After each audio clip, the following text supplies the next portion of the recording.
बिस्मिल्लाहिर्रहमानिर्रहीम। रब्बि इश्रह ली सदरी व यस्सिर ली अमरी वहलुल उक़दतम मिन लिसानी यफ़क़हू क़ौली।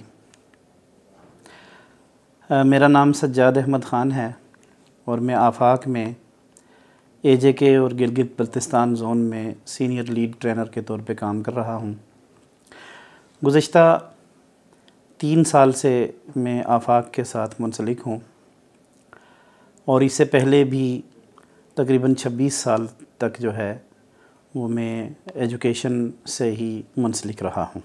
आज हमने जिस टॉपिक पे बात करनी है वो है पेंडेमिक एंड फूड सेफ्टी। ये इंतहाई अहम टॉपिक है जहाँ हम बात करते रहे हैं बाकी एहतियाती तदाबीर की, वहाँ फ़ूड हमने कौन सी इस्तेमाल करनी है और हमें क्या फ़ायदा देगी फ़ूड, उस पे कम ही गुफ्तगू हुई है। तो ये हमारा इंतहाई अहम टॉपिक है। इसमें हम पहले ये समझने की कोशिश करेंगे कि फ़ूड जो है वो होती क्या है, और कोविड के दौरान में कुछ SOPs जिन पे ज़्यादा जो है वो स्ट्रेस किया गया उनको भी हम देखेंगे, और फिर फूड शील्ड को हम डिस्कस करेंगे कि हमें कौन कौन सी फ़ूड जो है वो प्रोटेक्शन फ्राहम करती है, हमें हमारे लिए जो है वो कौन सी फ़ूड ज़्यादा फ़ायदेमंद है। हम सबसे पहले देख लेते हैं कि ये जो फ़ूड है इसका मतलब क्या है। Food is mean to be any substance living being takes to maintain life and growth. अब हम देखते हैं कि लाइफ और ग्रोथ को कैसे मेंटेन किया जाएगा। इसके लिए एक सब्सटेंस, कोई भी सब्सटेंस जो लिविंग थिंग्स लेती हैं, वो खुराक के तौर पे उसको हम कह सकते हैं कि ये खुराक है, फूड है। तो लाइफ को मेंटेन कैसे किया जाता है हम इस चीज़ को देखेंगे। By keeping the brain and body healthy, fit and shielded. ये जो फरमाया गया कि एक सेहतमंद जिस्म में ही एक सेहतमंद दिमाग है, तो दिमाग का सेहतमंद होना, जिस्म का सेहतमंद होना, ये इंसान के लिए बहुत ज़रूरी है इस दुनिया के अंदर सर्वाइव करने के लिए। तो हम अपने दिमाग को और अपने जिस्म को जो है वो सेहतमंद कैसे रखेंगे, फ़िट कैसे रखेंगे, और उसकी प्रोटेक्शन के लिए, उसकी हिफाजत के लिए हम इक़दाम क्या करेंगे, ये चीज़ें इंतहाई अहम हैं हमारी ज़िंदगी के लिए। अच्छा, इस ज़िम्न में 2 इंग्रेडिएंट्स हैं जो कि इंतहाई अहम हैं। एक हमारी जो एनर्जी है वो बहुत ज़्यादा अहम है, और एनर्जी को बहाल रखने के लिए हमें अच्छी खुराक लेना ज़रूरी है, और एक्सरसाइज करना ज़रूरी है, और लाइफ़स्टाइल जो कि हमारी एनर्जी को बहाल रखने के लिए ज़रूरी है उसको अपनाना बहुत ज़्यादा ज़रूरी है। इसी तरह से दूसरी चीज़ जो है वो है इम्यूनिटी, जिसको हम क़ुव्वत मुदाफ़ियत कहते हैं। गोया कि ये एक डिफेंस सिस्टम है हमारे जिस्म का। तो इसको हमने कैसे बढ़ाना है, इस क़ुव्वत मुदाफ़ियत को कम नहीं होने देना है। यही क़ुव्वत मुदाफ़ियत है कि जिसकी बुनियाद पर हम बीमारियों के ख़िलाफ़ लड़ते हैं। हमारा जिस्म जो है वो बीमारियों के ख़िलाफ़ लड़ता है। तो अगर क़ुव्वत मुदाफ़ियत कम होगी तो बीमारी जो है वो गोया कि हमसे जीत जाएगी, हमारे जिस्म से जीत जाएगी और हमारे ऊपर ज़्यादा इफ़ेक्ट डालेगी।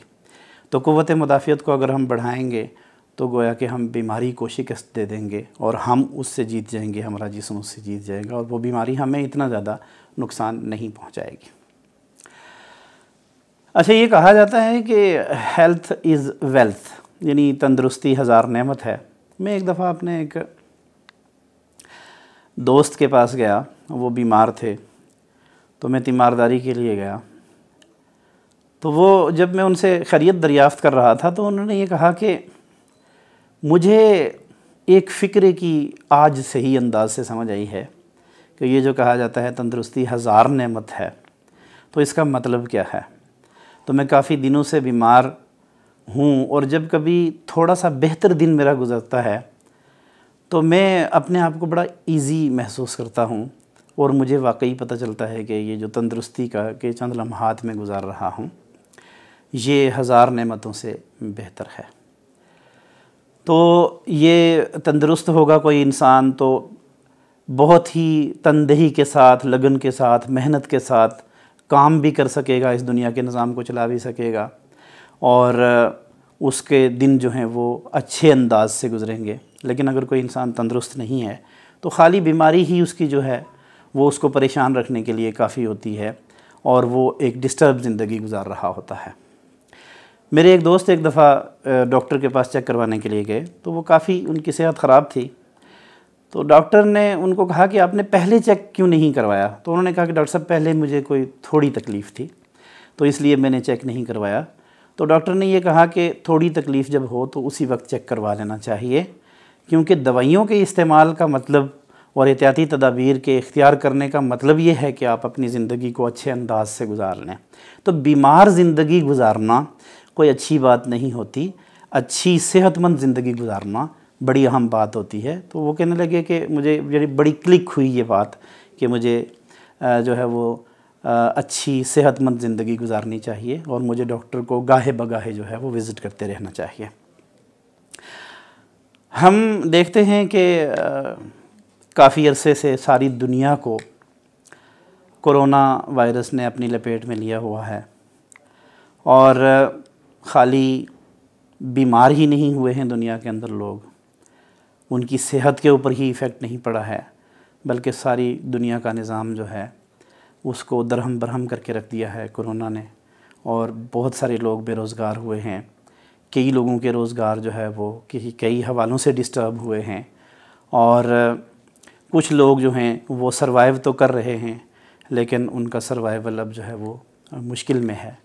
तो ये एक वबा है, और इस वबा ने सारी दुनिया को अपनी लपेट में लिया हुआ है। इस वबा में हम ये देखते हैं कि जूँ ही इस वबा ने दुनिया में ये जो है इसने दुनिया को लपेट में लिया, तो सारी दुनिया में चंद एहतियाती तदाबीर इख्तियार करने के लिए अनाउंस किया गया, और हमारे अपने मुल्क में भी मीडिया ने इसको अनाउंस किया कि सबसे पहले नंबर पे जो है वो आप फेस मास्क को इस्तेमाल करें। तो फेस मास्क जो है वो बहुत सारे लोग बेचने के लिए मार्केट में भी आ गए, और कई जगहों पर अवेलेबल हुए, और फिर महंगे भी हो गए शुरू में। तो यूँ हमने देखा, उस दौरान में मेरी एक अपनी ऑब्ज़र्वेशन थी कि फ़ेस मास्क बेचने वाले लोगों ने बाज़ दफ़ा ख़ुद फ़ेस मास्क नहीं पहना हुआ होता था। तो ये बात मुझे बड़ी अजीब सी लगती थी, और फिर वो फ़ेस मास्क को अपने हाथों से पकड़ के तो पकड़ा रहे थे इस तरह से कि सोचने पर इंसान मजबूर हो जाता था कि कहीं इनका हाथ अगर अफेक्टेड है तो वो तो ज़ाहिर वायरस उसकी बुनियाद पर फ़ेस मास्क के ऊपर भी आ जाएगा। तो बहरहाल ये एक प्रैक्टिस थी जो सबसे पहले शुरू की गई। तो ये जो बात मैंने इस कॉन्शियस अंदाज में जो है वो आपके सामने इसलिए रखी कि मैं एक दफ़ा एक होटल पे था, तो वहाँ पे जो वेटर था उसने आकर खाना हमारे सामने डिस्प्ले किया, तो उसने प्लेट को किनारों से जो है वो पकड़ा, और अपना अंगूठा इवन जो है वो प्लेट के बीच में नहीं रखा उसने। तो मुझे बड़ा अच्छा लगा कि उसने अपने जो है वो हाथ का एक हिस्सा प्लेट के किनारे के ऊपर लगाया और प्लेट के नीचे अपना हाथ रखा। तो मैंने उससे पूछा कि आपने ये प्लेट हैंडल करने का तरीका कैसे सीखा? तो वो ये कहता है कि हमें जब अपॉइंट किया गया था यहाँ बतौर वेटर के, तो हमें सिखाया गया था कि आपने कैसे बर्तनों को हैंडल करना है। तो इसी तरह से हमें जो है वो फेस मास्क को हैंडल करने के लिए भी एहतियाती तदाबीर की ज़रूरत है। दूसरी बात जो कही गई जूँ ही कोरोना वायरस ने दुनिया को अपनी लपेट में लिया, वो ये थी कि सोशल डिस्टेंस जो है उसको मेंटेन रखा जाए, और कम से कम 6 फुट का फ़ासला जो है दूसरे बंदे से रखा जाए। तो ये जो 6 फुट का फ़ासला है, ये फ़ासला अगर रखा जाएगा तो इसकी बुनियाद पे ये होगा कि कोई बंदा खांसता है, छींकता है, तो उसके जो मुंह से जो ज़र्रात निकलते हैं जो दूसरों को अफेक्ट करते हैं वो दूसरे तक पहुंच नहीं पाते। तो यूँ ये बात भी जो है इसको भी यकीनी बनाने की कोशिश की गई, और मीडिया पर बहुत सारी जगहों पर इसको अनाउंस किया गया। फिर एक बात कही गई कि हाथों को बार बार धोया जाए। तो मैं पढ़ रहा था कि नबी सल्लल्लाहु अलैहि वसल्लम की हदीस का मफ़हूम है कि अगर किसी घर के किसी बंदे के घर के किनारे से अगर कोई नहर गुज़रती हो और उस नहर में वो दिन में 5 दफ़ा अगर गुस्ल करता हो तो क्या उसके जिस्म के ऊपर मैल बाकी रह जाएगी? तो सहाबा किराम कहते हैं कि या रसूलल्लाह बाकी नहीं रहेगी। तो आपने फरमाया कि नमाज के लिए वज़ू करना भी ऐसा ही है कि इंसान इतना पाक हो जाता है कि उसके ऊपर कोई मैल नहीं रहती। और हम हाथ को बार बार धोने की प्रैक्टिस जो है वो बड़े अरसे से कर रहे हैं कि जब से हम नमाज़ पढ़ रहे हैं। तो हाथ को बार बार धोने के लिए कहा गया और हाथ को धोने के लिए कहा गया कि गर्म पानी से धोया जाए और साबुन का इस्तेमाल किया जाए। और अगर गर्म पानी अवेलेबल नहीं या पानी अवेलेबल नहीं है तो हैंड सैनिटाइज़र को इस्तेमाल किया जाए, ताकि हम अपने हाथ के ऊपर अगर कोई जरासीम मौजूद है तो कोई वायरस मौजूद है तो उसको हम गैर मुअस्सर बना सकें। इसके अलावा एक और बात जिसको अनाउंस किया गया वो ये थी कि आप घर में रहें और आप सेफ़ रहेंगे। जितना बाहर जाएंगे तो आपको इस बीमारी की लपेट में आने के ज़्यादा चांसेस हैं आपके लिए, तो आप अपने आप को बचा के रखें।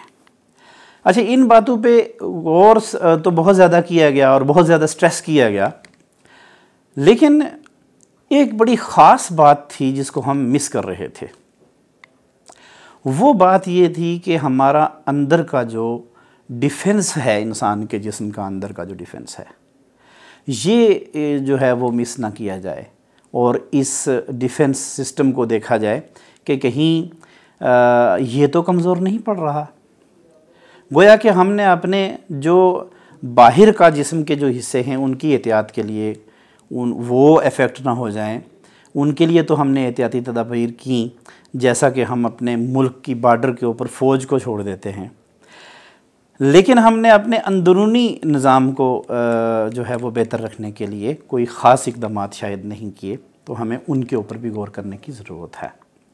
इसके लिए हमें जो ईटिंग हैबिट्स हैं, हम ये देखते हैं कि अक्सर ये होता है, कई जगहों पर होता है कि लोग खाने की जो हैबिट्स हैं उनके हवाले से बहुत ज़्यादा कॉन्शियस नहीं होते।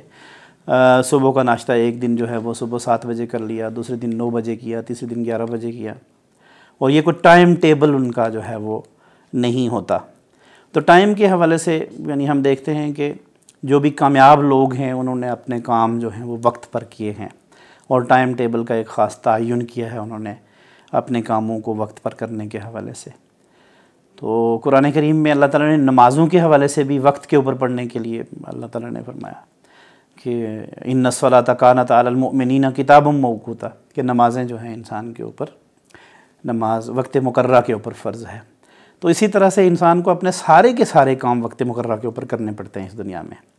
हम ये देखते हैं कि हम अपने ऑफ़िस में जाते हैं तो हम जो वक्त तय है कि हमने सुबह सवेरे इतने बजे जाके जो है वो थंब इम्प्रेशन जो है वो हमारा ज़रूरी है उस टाइम में, तो हम उस टाइम में ही जाते हैं ऑफ़िस में, ताकि हमारी कोई शॉर्ट लीव ना लगे, कोई हाफ़ लीव ना लगे या कोई लीव ना लग जाए। तो इसी तरह से हमें, जैसे हम बाकी रूटीन्स को टाइम बाउंडेड करते हैं, इसी तरह से हमें खाने की हैबिट्स जो हैं उनको भी टाइम बाउंड करना चाहिए। अब इसका फ़ायदा ये होगा कि एक ख़ास इंटरवल के बाद, एक ख़ास वक्फ़े के बाद हम खाना खाएंगे तो वो हमारे जिस्म को ज़्यादा फ़ायदा देगा और हमारे मुदाफ़ियाती निज़ाम को जो है वो क़ुव्वत फ़राहम करेगा, तक़वियत फ़राहम करेगा। अच्छा, खाने की हैबिट्स के साथ साथ एक और अहम बात जो है वो ये है कि हमने खाना क्या है जो कि हमारे मुदाफ़ियाती निज़ाम को भी बेहतर करेगा, हमें एक हेल्दी लाइफ गुजारने के काबिल बनाएगा और हम फिट भी रह सकेंगे उसकी बुनियाद पे, और हमारा जिस्म भी और हमारा जो दिमाग है वो भी जो है वो सेहतमंद रहेगा। तो इस चीज़ पे भी हमें गौर करने की ज़रूरत है। इसी को हम कहेंगे कि फ़ूड शील्ड क्या है, यानी फ़ूड हमें क्या क्या जो है वो प्रोटेक्शन फ़राहम करती है, किस किस हवाले से हमें जो है वो फ़ूड हमारी ज़िंदगी को बेहतर बनाती है, हमें इसके ऊपर भी गौर करना चाहिए। अच्छा, इसके लिए सबसे पहली बात है कि सिट्रस फ्रूट्स हमें लेने चाहिए, जिनमें लेमन भी है और जिसमें जो है वो माल्टे वगैरह हैं, किन्नू वगैरह हैं। ये हमें एक ख़ास हफ्ते में कम से कम एक दफ़ा तो इनको लेना चाहिए हमें। और बाज़ दफ़ा ये होता है कि हम कई हफ़्ते गुज़र जाते हैं तो कोई फ्रूट नहीं लेते, तो हम इस तरह फिर हैबिट बन जाती है इंसान की कि वो बहुत सारे दिन गुज़र जाने के बावजूद अपनी डाइट को जो है बैलेंस नहीं कर पाता। अगर फ्रूट्स को अपनी ज़िंदगी से इंसान माइनस कर ले तो मैं ये समझता हूँ कि फ़्रूट्स को माइनस करने का मतलब ये है कि वो एक हेल्दी ज़िंदगी नहीं गुजार सकता किसी भी सूरत में। तो फ्रूट्स का जो है वो एक अहम रोल है इंसान की ज़िंदगी में। तो हमें सिट्रस फ्रूट्स इनको हमें अपने खाने का हिस्सा बनाना चाहिए। अच्छा, सब्ज़ियों में एक सब्ज़ी है रेड बेल पेपर। ये जो इसको हम कह सकते हैं सुर्ख शिमला मिर्च जो है, इसको भी हमें अपने खाने का हिस्सा बनाना चाहिए। हम जहाँ बाकी सब्ज़ियाँ खाते हैं उसमें इसको भी ऐड करना चाहिए। ये भी हमारे मुदाफ़ियती निज़ाम को जो है वो बेहतर करती है और इसकी बुनियाद पे हमारा जिस्म जो है वो बीमारियों के ख़िलाफ़ लड़ता है। इसी तरह से सब्ज़ियों में जो है वो एक ब्रोकोली, ये एक है गोभी की किस्म है एक, इसको भी हमें अपने खाने में ऐड करना चाहिए। और हम ये देखते हैं कि हम सब्ज़ियों में इसको बहुत कम वेट देते हैं और कहीं हम बाकी गोभी वगैरह तो ले आएंगे, बाकी अक़साम उसकी ले आएंगे, लेकिन इसको हम कम शामिल करते हैं। तो इसको भी हमें शामिल करना चाहिए अपने खाने में ताकि हमारा मुदाफ़ियती निज़ाम बेहतर हो सके। अच्छा, इसी तरह से ये जो गार्लिक है जिसको हम लहसुन कहते हैं और हमारे पाकिस्तान में इसको थूम भी कहा जाता है बहुत सारे इलाकों में। मेरा तजुर्बा रहा है कि मैंने अरब लोगों के साथ भी काम किया है। तो मिस्र के एक दोस्त एक दफ़ा मुझे कहते हैं कि अंतफ़ी थूम वला माफ़ी। अच्छा, मुझे इस बात की समझ नहीं आ रही थी, मैं थूम वो कह रहे थे तो मैं सोच रहा था ना जाने ये किस चीज़ को कह रहे होंगे। तो मैंने उन्हें कहा कि मैं आपको समझ नहीं सका कि आप क्या कह रहे हैं मुझे। तो उन्होंने कुरान की एक आयत का एक हिस्सा कि अंत मालूम वफ़ूमिहा व आदा से हा, ये तिलावत किया कि आपको इसका पता है। तो मुझे उसका तर्जमा याद था। मैंने कहा हाँ, फ़ूम से मुराद लहसुन है यहाँ पे। तो उन्होंने कहा कि मैं लहसुन ही की बात कर रहा हूँ। अच्छा, जो लहसुन जब उन्होंने मुझसे मांगा ना तो मैंने उनको ऑब्ज़र्व किया कि ये इस लहसुन को करेंगे क्या। तो मैं देखता रहा कि उन्होंने एक रोटी थी उनके पास, उस रोटी को उन्होंने रोल किया। अच्छा, उस रोल के अंदर उन्होंने दो चीज़ें डाली, एक उन्होंने प्याज डाला और एक उन्होंने थूम डाला जिसको लहसुन हम कहते हैं। अब जब ये दोनों डाली तो एक सैंडविच टाइप उन्होंने बना लिया इसको और उसको वो सैंडविच की तरह खाने लगे।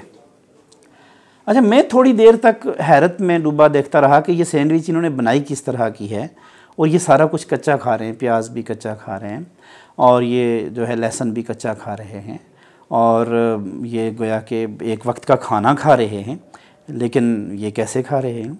तो जब मैं गौर कर रहा था इस लहसुन के इस्तेमाल पे तो मुझे समझ आई कि वाकई वो ठीक कर रहे थे।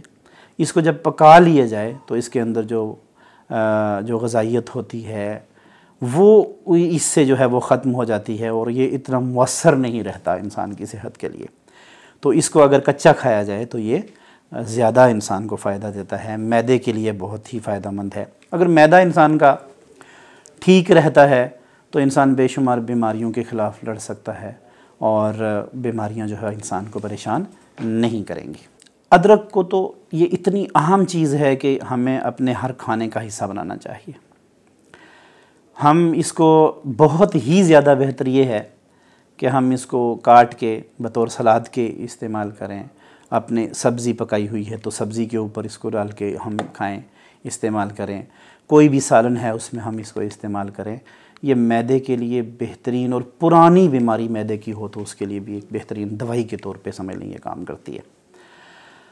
और ये जो अदरक है इसके इतने फ़वाइद हैं कि इसकी जो है वो रिसर्चेज़ की बुनियाद पर इसके 100 से ज़्यादा फ़वाइद जो है वो गिनवाए जा सकते हैं और गिनवाए गए भी हैं कि ये इतनी फ़ायदेमंद चीज़ है और ये हमारे घरों में मौजूद होती है। लेकिन हम अगर थोड़ी सी ज़हमत गवारा करें कि हम इसको काट के तो इसको अपने खाने में शामिल कर लिया करें तो हमारी क़ुव्वत मुदाफ़ियत भी बढ़ सकती है और हम मज़बूत हो सकते हैं और सेहतमंद ज़िंदगी गुजार सकते हैं। अच्छा, इसके बाद एक और चीज़ है, सब्ज़ियों में अगर हम ख़रीदने लगते हैं चीज़ों को तो शायद इस ऑप्शन पे हम ज़रा ठहर के जाते हैं, जिसको हम पालक कहते हैं। तो पालक को जो है हम अहमियत नहीं देते, हालांकि पालक में जो है वो आयरन होता है।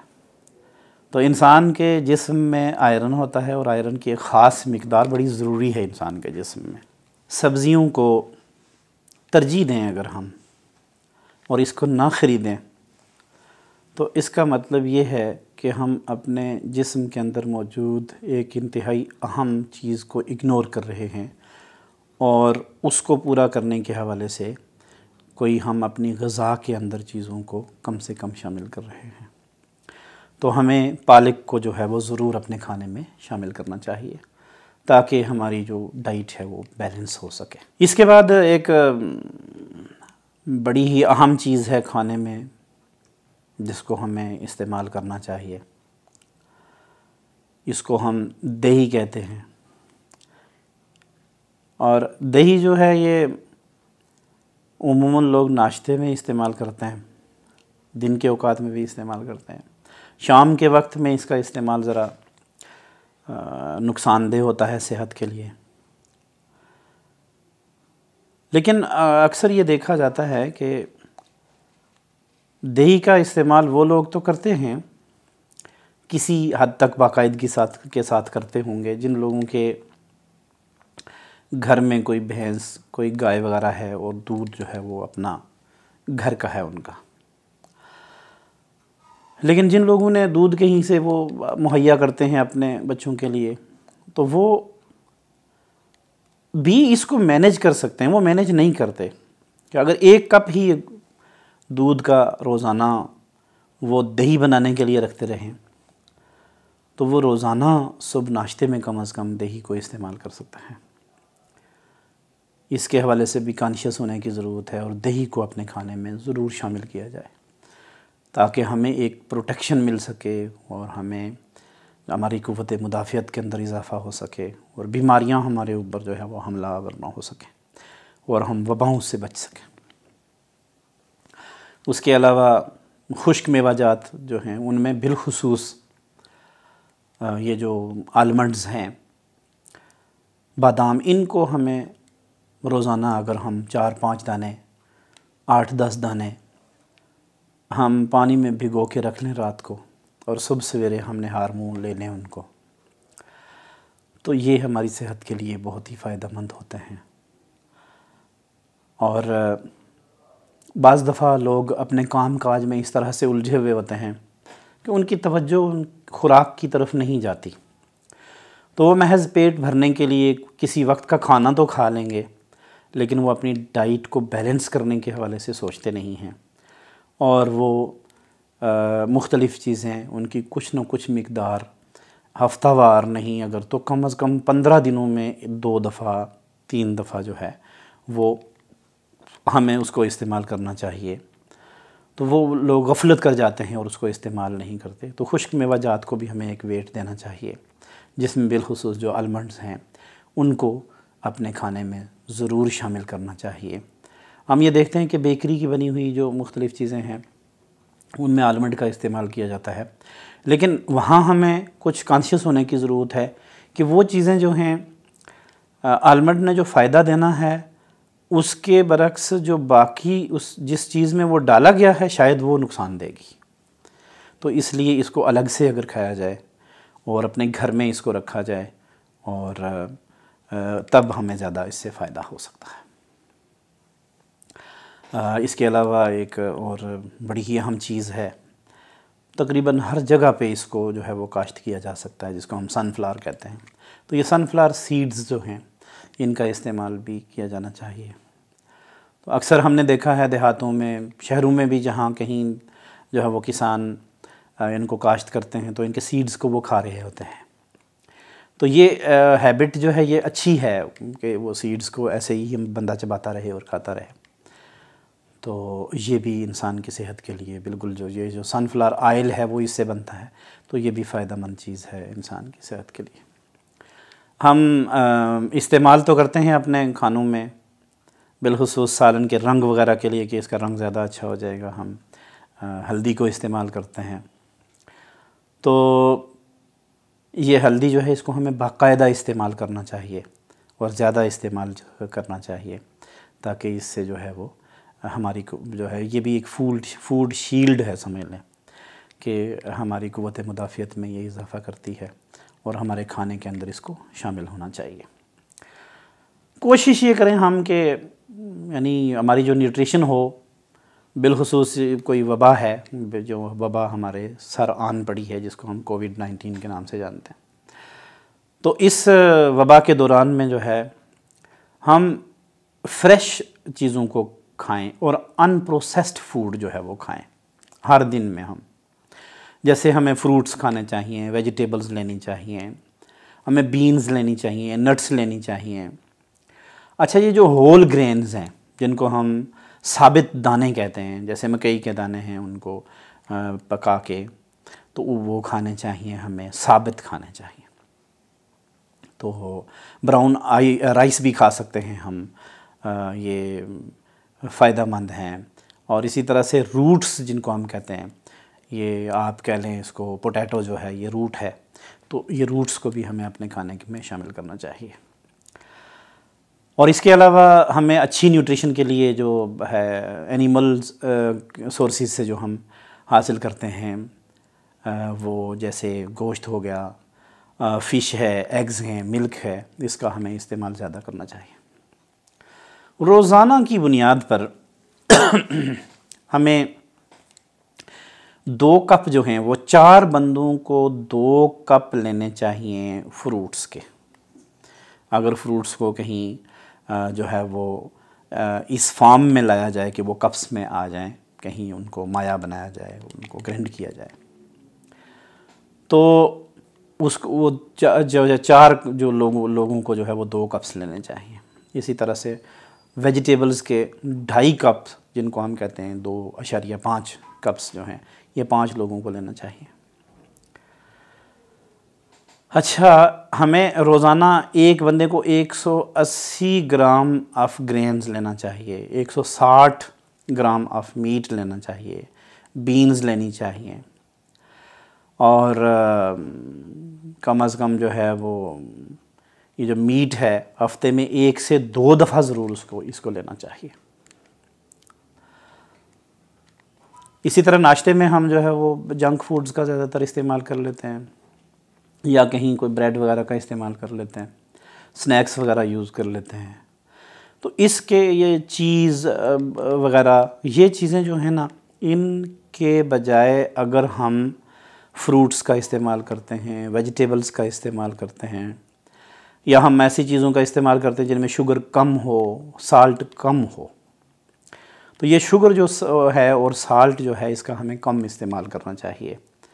बाज़ लोग जायके की खातिर जो है इसको ज़्यादा इस्तेमाल करते हैं। हम ये देखते हैं कि बर्र-ए-सग़ीर में जो है वो जायके के तौर पे या जायकों को ज़्यादा तरजीह दी जाती है, तो बहुत सारे मसाला जात और बहुत सारी चीज़ें ऐसी इस्तेमाल की जाती हैं खाने में कि जो बाकी जगहों पे, बाकी दुनिया में बहुत कम इस्तेमाल की जाती हैं। हम सऊदी अरब में थे तो वहाँ हम एक दूसरे के लिए दावत का एहतमाम भी करते थे, बाहर की दुनिया के लोग भी हमारे साथ काम करते थे। तो जब कभी मिस्र के और उर्दन के लोगों को हम बुलाएं, सेरा लियोन कुछ दोस्त थे हमारे साथ, उनको हम बुलाएं, तो वो लोग जो है हम उनकी खातिर मसाला जात बहुत कम इस्तेमाल करते थे। इसके बावजूद वो लोग जो हैं हमें कहते थे कि जी मसाला बहुत ज़्यादा है, आप बहुत स्पाइसी और food is too much spicy, तो हम उसको कम करने की कोशिश भी करते थे। हमारी आदत है, बाज़ लोगों की आदत होती है ये कि सालन डाल लिया प्लेट में, उसको चखने से पहले उसमें नमक डाल देते हैं बाज़ दफ़ा लोग। तो ये नमक जो है इसका बहुत ज़्यादा इस्तेमाल, इसी तरह से शुगर का बहुत ज़्यादा इस्तेमाल जो है ये इंसान के लिए नुकसानदेह है, ये इंसान के लिए कोई इतना फ़ायदेमंद नहीं है। सब्ज़ियों को पकाते हुए हमें बिलखुसूस इस बात का ख्याल रखना चाहिए कि सब्ज़ी को हम बिल्कुल ही ना पकाएं, थोड़ा सा हम उसको कच्चा छोड़ें। क्योंकि अगर हम बिल्कुल उसको पका लेंगे ना तो उसमें जो इम्पोर्टेंट विटामिन्स हैं वो ख़त्म हो जाएंगे, और वो महज हम पेट भरने के लिए तो उसको खा लेंगे, सेहत के लिए कोई ख़ास फ़ायदा नहीं दे सकेंगी वो चीज़ें। तो इसलिए हमें थोड़ा सा उसको कच्चा छोड़ना चाहिए, बहुत ज़्यादा हमें उसको पका नहीं लेना चाहिए। और अगर हम कैंड चीज़ें लेते हैं, जैसे कोई हम ड्रिंक्स वगैरह लेते हैं, कोल्ड ड्रिंक्स वगैरह लेते हैं, तो उसमें हमें ये करना चाहिए कि कोशिश ये की जाए कि उसमें भी नमक और शुगर वगैरह जो है वो कम इस्तेमाल हो। अच्छा, इसके बाद एक और बड़ी अहम चीज़ है, हमारी ज़िंदगी के लिए बड़ी ज़रूरी भी है, और आप हैरान होंगे कि ऐसी क्या चीज़ है कि जो हमारी ज़िंदगी के लिए ज़रूरी है और उसका ज़िक्र अभी तक नहीं किया गया।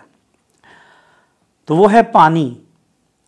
हम पानी पीते तो हैं, लेकिन हम शायद गर्मियों में ज़्यादा पानी पीते हैं, और सर्दियों में उसको आप किसी हद तक ये कह सकते हैं कि बिल्कुल ही हम माइनस कर देते हैं, और बहुत कम ना होने के बराबर हम पानी पीते हैं।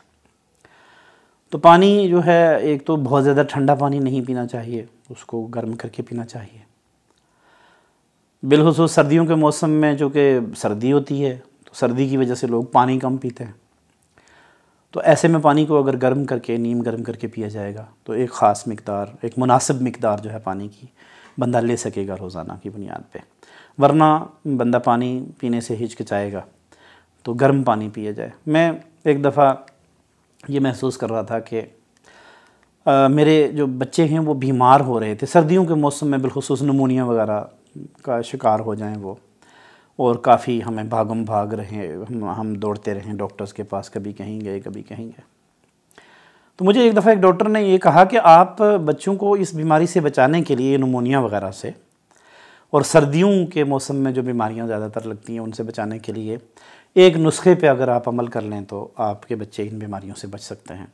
तो मैंने कहा ज़रूर बताइए। तो उन्होंने कहा जी कि आप बच्चों को गर्म पानी पिलाया करें।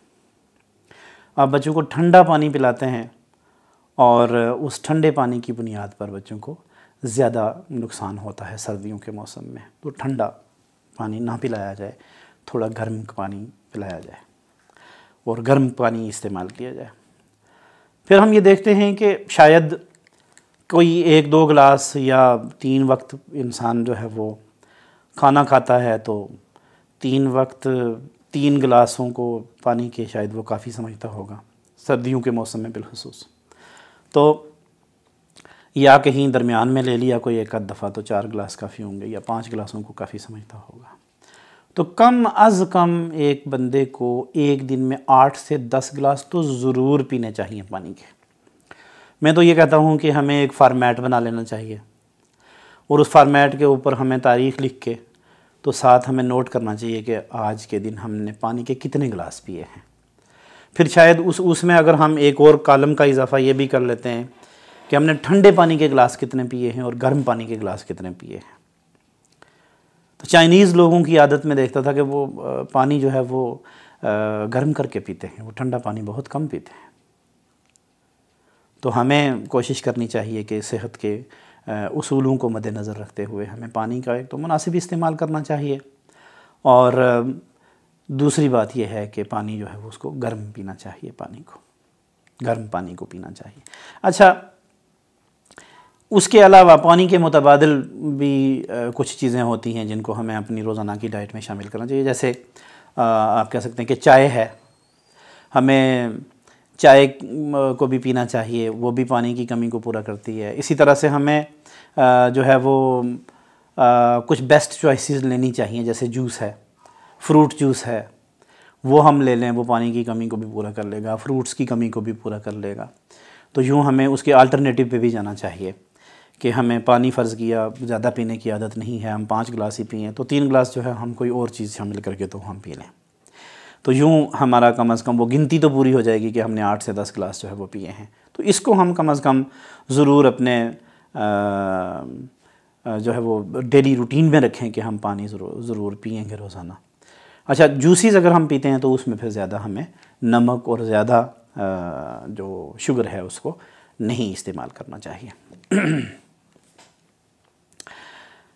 अच्छा, कुछ जो मुनासिब मिक़दार जो है वो ऑयल वगैरह की और फ़ैट की, ये हमें जो है अपने खाने में शामिल करनी चाहिए। और कोशिश ये की जाए कि ओलिव ऑयल है, नट्स हैं, फ़िश है, और इसी तरह से सनफ्लावर है, ये चीज़ें जो हैं इनसे ऑयल निकलता है। तो ये वाला ऑयल जो है वो नेचुरल होता है। तो इसको अगर हम इस्तेमाल करेंगे तो मैं समझता हूँ कि हम उन चीज़ों के नुकसानात से बच जाएंगे जो घी से होते हैं, चीज़ से होते हैं, क्रीम से होते हैं, कोकोनट ऑयल से होते हैं। ये चीज़ें जो हैं इनके ऑयल्स या ये जो चीज़ें होती हैं इनके नुकसानात होते हैं। जबकि नेचुरल चीज़ें अगर हम इस्तेमाल करेंगे तो वो उनके नुकसानात जो है वो कम होंगे, इतने ज़्यादा नहीं होते। इसके अलावा हम एक और काम कर सकते हैं कि गोश्त अगर खाने का ज़्यादा शौक़ है तो नबी सल्लल्लाहु अलैहि वसल्लम की एक हदीस का मफ़हूम भी मैं पढ़ रहा था कि आप सल्लल्लाहु अलैहि वसल्लम ने फरमाया कि जो गोश्त है वो खानों का सरदार है। तो खाने में गोश्त अक्सर लोग पसंद करते हैं।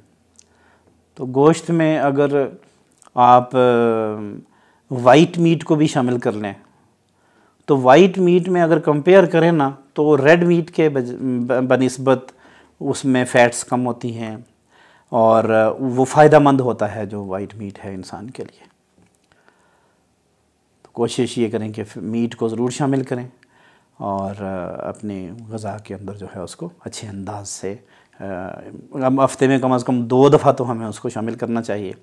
लेकिन अगर ऐसा ना कर लिया जाए कि एक दफ़ा वाइट मीट हो और एक दफ़ा रेड मीट हो।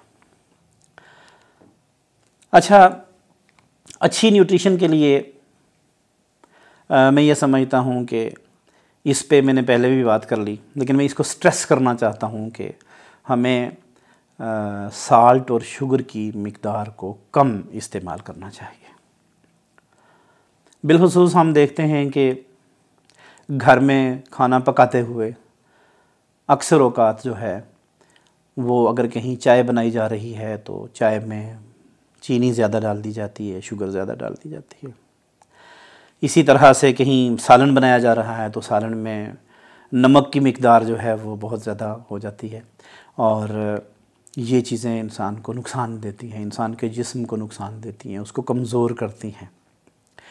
तो हमें इसकी मिक़दार कम रखनी चाहिए। एक दफ़ा हम खाना खा रहे थे अपने एक ऑफ़िस में बैठे हुए, तो वहाँ जो हमारे कुक थे तो उन्होंने, ये काफ़ी अर्से पहले की बात है, उनसे उस दिन पता नहीं क्या हुआ कि उन्होंने नमक बहुत सारा डाल दिया। तो हमारे एक दोस्त ने जो है उनको अपने पास बुलाया और कहते हैं कि आप ये कीजिए कि ये जो आपने नमक ज़्यादा डाल लिया है सालन में, तो ये नमक थोड़ा सा निकाल के ले आए इसमें से।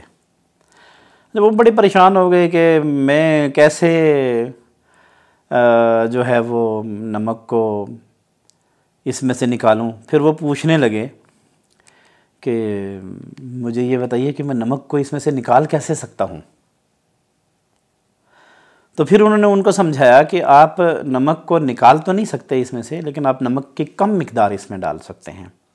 तो आइंदा आप इसका ख्याल रखिएगा कि जो कोई बहुत ज़्यादा नमक इस्तेमाल करने का शौकीन है या ज़्यादा नमक इस्तेमाल करता है, उसकी सेहत के लिए कोई नुकसानदेह नहीं है वो, तो वो अपना शौक़ पूरा करने के लिए कुछ थोड़ा बहुत डाल लिया करें नमक। लेकिन हम नहीं खा सकते सारे इतना, तो आप इसका ज़रा इसकी मिक़दार को कम रखा करें। तो हमें जो है वो नमक की मिक़दार को कम रखना चाहिए। अच्छा, ये जो है ना, ये स्वीट स्नैक्स वगैरह हैं और कुकीज़ हैं, केक्स हैं, चॉकलेट्स हैं, इनका इस्तेमाल बाज़ दफ़ा नहीं अक्सर ज़्यादा करते हैं। बिलख़ुसूस बच्चे ज़्यादा करते हैं। चॉकलेट्स की फरमाइशें आ रही होती हैं, चॉकलेट्स लेके आना और केक लेके आना और जनाब कुकीज़ लेके आना और स्नैक्स लेके आना, स्वीट स्नैक्स लेके आना। तो ये जो इस तरह की चीज़ें हैं, इसकी बनिस्बत बहुत बेहतर ये है इंसान के लिए कि ये हम फ्रेश फ्रूट ले लें। तो मैं एक हैबिट मैंने बनाई हुई है कि जब बच्चों ने कोई फरमाइश करना होती है कि फ़लाँ चीज़ ले आइएगा हमारे लिए खाने के लिए, तो मैं उनके लिए वो चीज़ें नहीं लेता, मैं फ्रूट ले लेता हूँ उनके लिए। तो वो बहल जाते हैं इससे। अच्छा, मैं कभी भी ऐसा नहीं हुआ कि मैं बच्चों के लिए फ़्रूट्स लेकर गया हूँगा तो बच्चों ने शिकायत की हो कि वहाँ से फ़लाँ चीज़ मांगी थी तो आप फ्रूट लेकर क्यों आ गए। तो ऐसा नहीं है। बच्चों के लिए आप मुतबादल के तौर पे अगर ले जाएंगे तो वो उनको फ़ायदा होगा। इसी तरह से बड़े लोगों को भी ख्याल रखना चाहिए, फ्रेश फ्रूट्स को, वेजिटेबल्स को जो है वो अहमियत दें। एक और बड़ी अहम बात है, तकरीबन हम आखिरी हिस्से में अपनी इस प्रेजेंटेशन के दाखिल हो रहे हैं। तो बड़ी ही अहम बात यह है कि आजकल के दौर में कि जब हम कोविड जो है, इसका नाम सुनते ही इंसान एक अजीब और गरीब किस्म की जो है वो खौफ व हरास में चला जाता है कि इसने सारी दुनिया को इतना डिस्टर्ब किया है। तो इस दौर में एक बात जिससे हमें अवॉइड करना चाहिए कि हम बाहर चले जाते हैं खाना खाने के लिए, किसी होटल पे चले जाते हैं, रेस्टोरेंट पे चले जाते हैं, कहीं आउट ईटिंग करते हैं हम जाके, तो आउट जाने से हमें परहेज़ करना चाहिए। हम अगर चले जाएंगे बाहर खाना खाने के लिए, किसी होटल पे चले जाएंगे, तो आखिर हम कैसे बचा सकेंगे अपने आप को? 6 फुट का जो फासला है वो किस तरह से मुमकिन है कि एक होटल पे हम जाएं, बैठें, आपस में भी 6-6 फुट का फासला रखें, और फिर वहाँ जो लोग हमें सर्व कर रहे हैं, वहाँ जो कम्युनिटी के बाकी लोग आए हुए हैं, जो लोग वहाँ खाना खाने एंजॉय करने आए हुए हैं, उन लोगों के करीब जाने से हम अपने आप को कितना एक रोक सकते हैं। तो अगर उनमें से कोई बंदा अफेक्टेड है तो फिर ज़ाहिर है हमारे साथ भी तो हो सकता है मामला। तो वो फिर हम ऐसे में अपने आप को अफेक्टेड करके तो घर लेके आएंगे, तो घर के बाकी अफराद, फिर अपने गांव मोहल्ले के बाकी अफराद, यूँ हमारी वजह से जो है ट्रैवल करेगा एक वायरस जो है, और फिर सारे लोग उसका शिकार होंगे, और यूँ कई कीमती जानें जो है वो ज़ाया हो सकती हैं। अगर हम देखें तो दुनिया में बड़ी बड़ी कीमती जानें जो हैं वो इस कोविड ने ली हैं, बड़ी कीमती जानें। डॉक्टर्स, नर्सेज, बड़े बड़े शुअरा, इंडिया में एक बड़े कीमती शायर जो हैं वो इस दुनिया से रुखसत हुए। तो मैं ये समझता हूँ कि अगर हम एहतियात करें, क्योंकि वो लोग अवामी होते हैं, शायरों ने कई मुशायरे के अंदर जाना होता है, वहाँ उन्होंने किसी प्रोग्राम में कोई शायरी पढ़नी होती है, सुनानी होती है, टीचर्स ने कहीं टीचिंग करनी होती है, ट्रेनर्स ने कहीं ट्रेनिंग करवानी होती है, वो को डिस्टेंस ना रख सकें, खुराक का भी ख्याल ना रख सकें, तो फिर यकीनन वो इस मसले का शिकार हो सकते हैं। तो कोशिश हमें ये करनी चाहिए कि हम ओवर क्राउडेड जगह जो है वहाँ पर ना जाएं। और ये जो हुकूमत ने ये कहा है कि, और सारी दुनिया में लोग ये कह रहे हैं कि हमें जो है महदूद करना चाहिए अपनी जो एक्टिविटीज़ हैं, मसलन शादी ब्याह की तकारीब में एक तो तादाद जो है वो मुख्तस कर दी गई कि इतने से ज़्यादा लोग जो है वो किसी एक शादी ब्याह की तकरीब में जो है वो ना जाएं। तो बहुत सारी मिसालें हमारे सामने हैं कि शादी ब्याह की तकारीब में अब नहीं पता कि किसी बंदे से वो ट्रैवल हुआ, खुराक जो है वो अफेक्टेड थी, कहीं ऐसे भी हो सकता है कि जो सलाद इस्तेमाल किया हो वो बनाया हो किसी ऐसे बंदे ने कि जिस बंदे के हाथ के साथ जो है वो वायरस लगे हुए थे, और वो कहीं सलाद के साथ लग गए, और सलाद जिसने खा लिया तो उसके मैदे में चले गए या उसके कहीं गले में रुक गए और उसको इफ़ेक्ट किया उन्होंने। तो ये चीज़ें जो हैं वो इनको रोकने के लिए ज़रूरी है कि हमें अपने गिर्द कुछ दायरे खींचने पड़ेंगे। अल्लाह ताला ने भी इंसान को जो है वो दोनों रास्ते दिखा के तो फिर ये कह दिया है कि अब इंसान की मर्ज़ी के, इंसान चाहे तो जो है वो इस्लाम का रास्ता इख्तियार करे, चाहे तो कुफ्र का रास्ता इख्तियार करे, लेकिन दोनों रास्ते अल्लाह ताला ने बता दिए। तो हुदूद अल्लाह ताला ने बता दी हैं। अल्लाह ताला ने कुरान में फ़रमाया कि तिलका हुदूदुल्लाहि फ़ला तक़रबूहा, ये अल्लाह की हदें हैं, इनके करीब नहीं जाना। यानी हदें जो होती हैं उन अल्लाह की तरफ से जो मुकर्रर करदा हदें हैं उनके करीब नहीं फटकना हमने। हदें अल्लाह ने इसलिए मुकर्रर की हुई हैं कि अगर उन हुदूद के अंदर हम ना रहे तो हमें नुकसान होगा उसका। हमें उखरवी एतबार से भी नुकसान हो सकता है, सेहत के एतबार से भी नुकसान हो सकता है, दुनियावी एतबार से भी नुकसान हो सकता है। तो अल्लाह ताला नहीं चाहता कि मेरे किसी बंदे को नुकसान हो। इसी तरह से ये वबा के हवाले से अल्लाह के नबी सल्लल्लाहु अलैहि वसल्लम ने जो एक हदीस का मफ़हूम में पढ़ रहा था कि अगर किसी इलाके में कोई वबा जो है वो इस तरह की फैल जाए कि जो इन्फेक्शियस हो, दूसरों को लग रही हो, जिस तरह से कोरोना है, तो जो लोग उस इलाके के अंदर मौजूद हैं वो बाहर ना जाएं, और जो बाहर गए हुए हैं, कहीं उस इलाके से बाहर हैं, तो वो उस इलाके में वापस ना आए। तो इसमें एक बड़ी हिकमत है। अब देखिए, आइसोलेशन की हम बात करते हैं और करंतना करने की बात हम कर रहे थे, तो ये आइसोलेशन ही है कि वो उस इलाके के अंदर आइसोलेट होकर रहे, और जो बाहर है वो वहाँ अपने आप को आइसोलेट कर दे, वो अलग कर दे, क्योंकि इन्फेक्शियस बीमारी या दूसरों को लगेगी तो इससे दूसरों को नुकसान होगा, कीमती जानें ज़ाय होने का अंदेशा है, और यकीनन कीमती जानें ज़ाय होती भी हैं। तो ऐसे में आप सल्लल्लाहु अलैहि वसल्लम ने जो फरमाया ना, उसका मफहूम है कि जो बंदा इस सूरत हाल में कि वो अपने आप को उस इलाके के अंदर रोक के रखेगा, या उस इलाके से बाहर है तो अपने आप को बाहर रोक के रखेगा, तो इस हालत में अगर वो फोत हो जाता है तो वो शहादत की मौत मरता है, यानी वो शहादत नसीब होती है उसको। और इन शहीदों के लिए तो अल्लाह ताला ने कुरान में फरमाया कि जो शहीद हूँ तो उनको मुर्दा ना कहिए, बल अहयाउन वलाकिन ला तशऊरून, वो ज़िंदा हैं और तुम्हें इसका कोई शऊर नहीं है। तो इसलिए हमें आइसोलेट करना चाहिए। हम बड़े शहरों में देखते हैं कि इन दिनों में जो घर में खाना डिलीवर करने के लिए काफ़ी सारा बिज़नेस लोगों का शुरू हो गया। एक बिज़नेस को नया रुख भी मिला है। तो जो लोग पहले काम करते थे इसमें किसी छोटे पैमाने पे था, अब वो बड़े पैमाने पे कर रहे हैं। तो हम अगर कोई मेहमान आ जाते हैं तो उनको बजाय इसके कि हम उनको लेके जाएं बाहर, हम उनको अपने घर में ही इंटरटेन करें इस तरह से कि हम उनके लिए खाना मंगवा लें अगर बाहर से मंगवाना हो तो, और तरह तरह के खाने लोग घरों में पका के जो है वो देते हैं। तो हमें बाहर जाने से जो है वो ग्रेज़ करना चाहिए। अच्छा, फूड जो है उसके लिए मैं एक बात आपके सामने जो अर्ज़ करना चाहता हूँ कि जो फूड होती है ना, उसके बीच में कोई वायरस नहीं होता है। यानी खाने में एक तो जब पक जाता है खाना, तो पके हुए खाने में तो वैसे भी वायरस मर जाता है, या वायरस जो है वो उसमें वो हो जाता है, गैर मुअस्सर हो जाता है। तो दूसरी आम चीज़ें भी जो होती हैं उनके ऊपर नहीं होता है। वो किसी अफेक्टेड पर्सन से, अफेक्टेड पर्सनल से, अफेक्टेड इंडिविजुअल से लगता है उस चीज़ के साथ। अब आप देखें ना, हम अगर गौर करें तो हमारे पास जो फूड आइटम्स आते हैं, इनके प्रोड्यूसर्स होते हैं जो बनाते हैं, या कहीं जो काश्त करते हैं, अगर सब्ज़ियां हैं, फ्रूट्स हैं, दीगर चीज़ें हैं, तो उनके हाथ लगे हुए होते हैं। उनमें से कोई अफेक्टेड है तो वो वायरस हो सकते हैं। कितनी देर तक वायरस ज़िंदा रह सकता है? सब्जियों के ऊपर भी ज़िंदा रहता है, फ्रूट्स के ऊपर भी ज़िंदा रहता है, इवन जो कार्टन्स वगैरह हैं जिनके बीच में पैक किया जाता है इन चीज़ों के, उनके ऊपर भी ज़िंदा रहता है।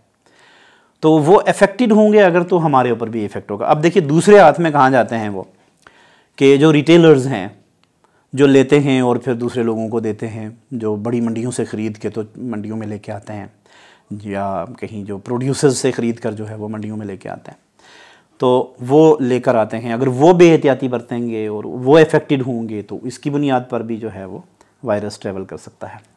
और तीसरे नंबर पे हम जाके कंज्यूमर्स जो हैं वो हम ख़रीदते हैं उनसे।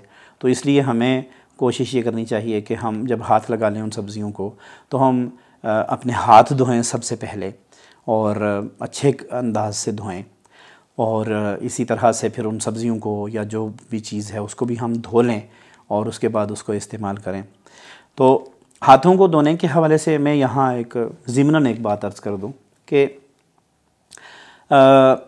बाज़ दफ़ा हम ये करते हैं कि हाथों के साथ अगर कोई मैल लगी हुई है तो हम उनको धोते हैं। तो धोते हुए हम ये करते हैं कि हमने अगर टूटी को खोला, टैप को खोला अगर हमने, तो उसको खोलते हुए हमने जहाँ हाथ लगाया वो जगह इफ़ेक्ट हो गई है हमारे हाथ से। अब उस जगह को धोना भी ज़रूरी है।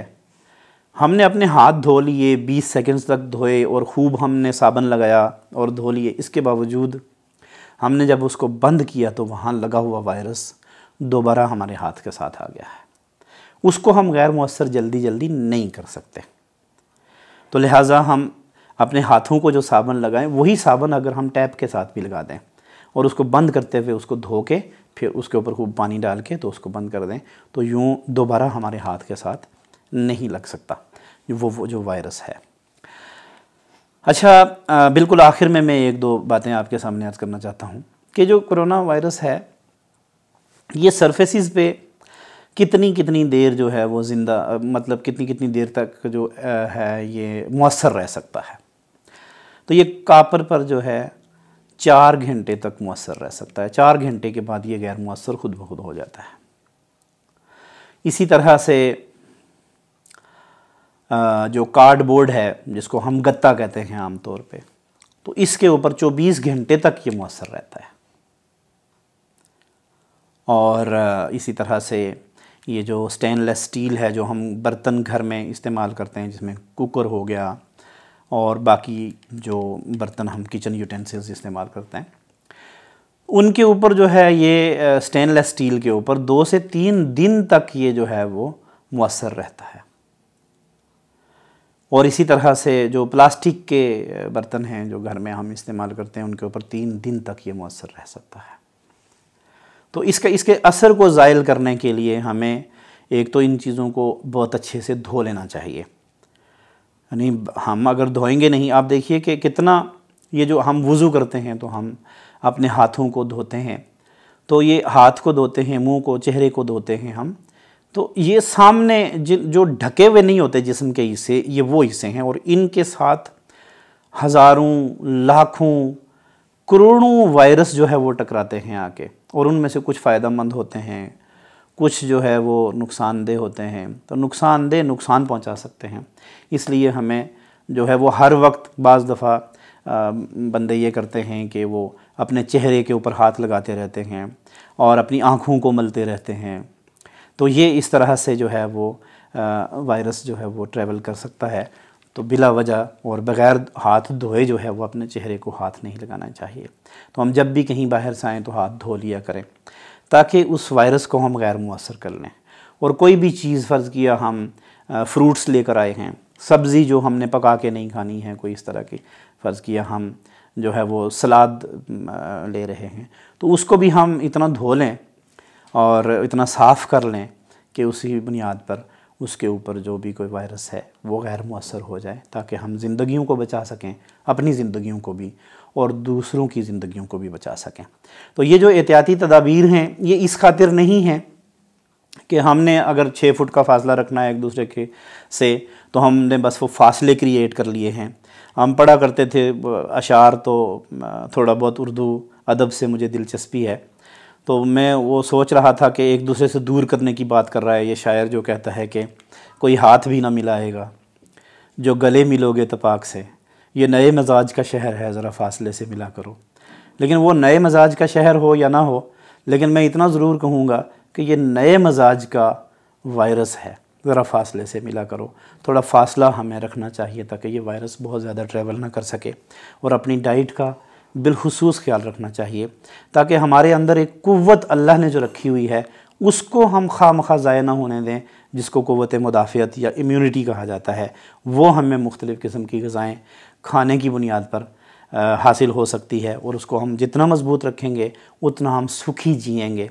तो अल्लाह करे कि हम सुखी जी सकें और सुखी जीने की बुनियाद पर दूसरों को सुखी अंदाज में जीने में मदद भी कर सकें। अल्लाह ताला हमें अमल की तौफ़ीक़ अता फ़रमाए। आमीन व आखिर दावाना अल्हम्दुलिल्लाह रब्बिल आलमीन।